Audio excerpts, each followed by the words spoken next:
Assalamualaikum warahmatullahi wabarakatuh. Perkenalkan, nama saya Ahmad Fatih Arizik dengan NIM 230505241003 dari kelas PTM 2023C. Nah, pada kesempatan kali ini saya akan menyampaikan opini saya terkait tentang dunia pendidikan vokasi yang ada di Indonesia. Yang pertama, yang kedua tentang upaya-upaya yang mungkin bisa kita lakukan bersama agar pendidikan vokasi di Indonesia ini menjadi lebih baik untuk kedepannya. Nah, sebelum kita bahas lebih dalam lagi, penting bagi kita untuk mengetahui pendidikan vokasi itu apa. Jadi pendidikan vokasi atau yang lebih familiar kita sebut dengan pendidikan kejuruan itu adalah bentuk pendidikan yang menekankan penguasaan keahlian terapan pada bidang tertentu. Jadi pada proses pembelajarannya nanti kita akan banyak lebih banyak belajar praktik daripada belajar teorinya. Nah, adapun tujuan dari pendidikan vokasi itu sendiri diantaranya adalah untuk menyiapkan peserta didik, untuk menyiapkan siswa dan mahasiswa agar saat lulus memiliki kemampuan yang relevan dengan dunia kerja. Nah, jika kita berbicara tentang pendidikan vokasi, tentu kita tidak bisa pisahkan pendidikan vokasi dengan abad ke-21. Karena pendidikan vokasi dapat mempersiapkan generasi mendatang untuk menghadapi perubahan dramatis di abad ke-21 ini. Nah, dalam era di mana teknologi terus menerus berkembang dengan cepat, maka dari itu perlu dilakukan transformasi pada pendidikan vokasi itu sendiri. Selanjutnya, dalam upaya pengembangan pendidikan vokasi di Indonesia, menurut saya terdapat strategi yang dapat dilakukan, baik itu pada tingkat makro maupun pada tingkat mikro.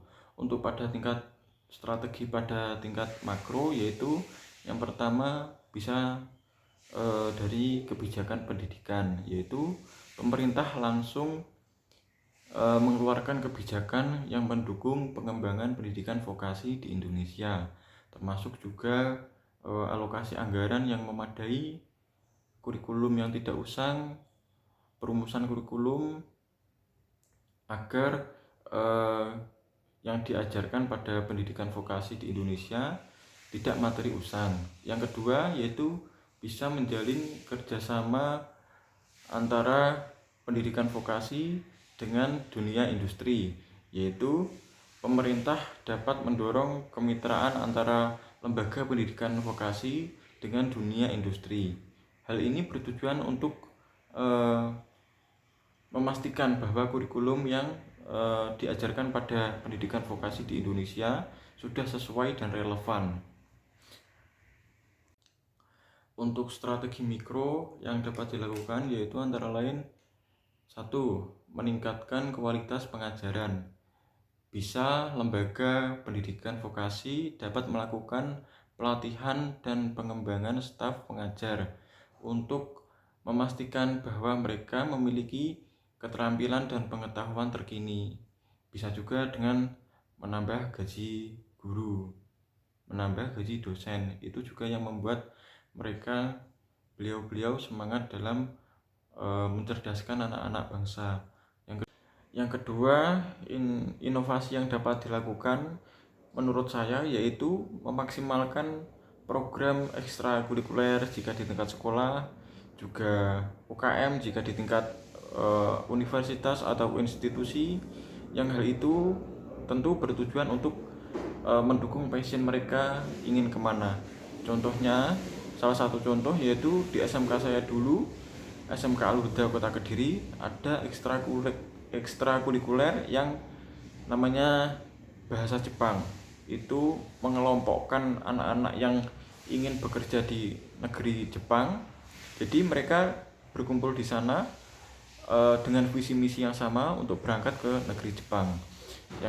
Yang ketiga, menambahkan ekstrakurikuler di tingkat sekolah, juga UKM di tingkat universitas atau institusi, yang dimana dari artikel yang pernah saya baca itu menyatakan bahwa banyak pekerjaan-pekerjaan yang sudah usang, maksudnya sudah tidak digunakan lagi, dan akan digantikan dengan pekerjaan-pekerjaan yang baru. Jadi dengan menambahkan UKM atau ekstrakurikuler ini dapat kita cepat tanggap menjemput peluang yang ada. Contoh pekerjaan baru yang dulu tidak pernah mengira akan ada, yaitu konten kreator, juga editor video, konsultan video kreator. Nah, seperti itu. Jadi kita harus menjemput peluang yang ada secepat mungkin. Mungkin itu saja yang dapat saya sampaikan. Terima kasih. Wassalamualaikum warahmatullahi wabarakatuh.